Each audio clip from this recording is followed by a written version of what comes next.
বন্ধুরা, আজকে আমি একটু চালতার আচার বানাতে যাচ্ছি।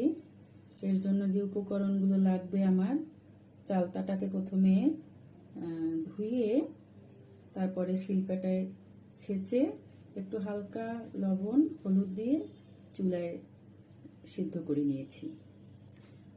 এরপরে আমি মশলাটা যে বানাবো, সে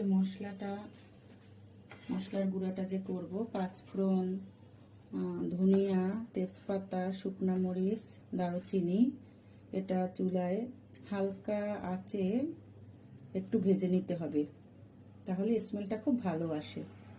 আর আচারের জন্য লাগবে, আমি গুড় দিয়ে আচারটা বানাচ্ছি, গুড়, সরিষার তেল। কড়াইয়ে তেল দেব, অনেকটা তেল দিতে হবে, সরিষার তেল। তার মধ্যে একটু পাঁচফোড়ন দিয়ে দেব,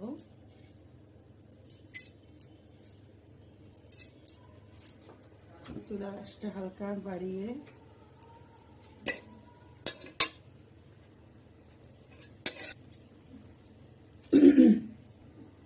তেলটা সামান্য গরম হলে আমি চালতাটা দিয়ে দেব। চালতাটা দিয়ে নাড়তে থাকবো। এই সময় গ্যাসের চুলার আঁচ লো রাখতে হবে, তা অনেকটা সময় নাড়তে হবে। কিছু সময় নাড়াচাড়া করার পর গুড়টা দিয়ে দেব। গুড়টা দিয়ে আবার কিছু সময় নাড়াচাড়া করতে হবে।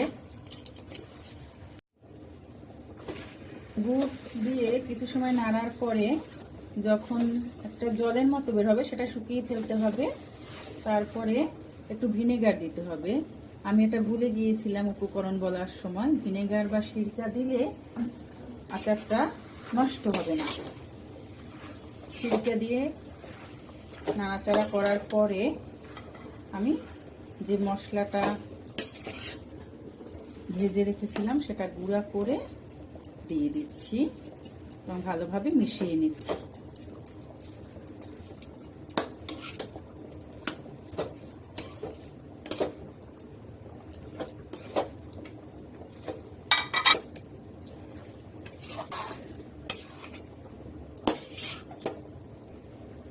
এই যে এভাবে কিছু সময় নাড়াচাড়া করার পরে আচারটা নামিয়ে ফেলতে হবে। আচারটা কমপ্লিট হয়ে গেল। এই যে তৈরি হয়ে গেল আমার চালতার আচার।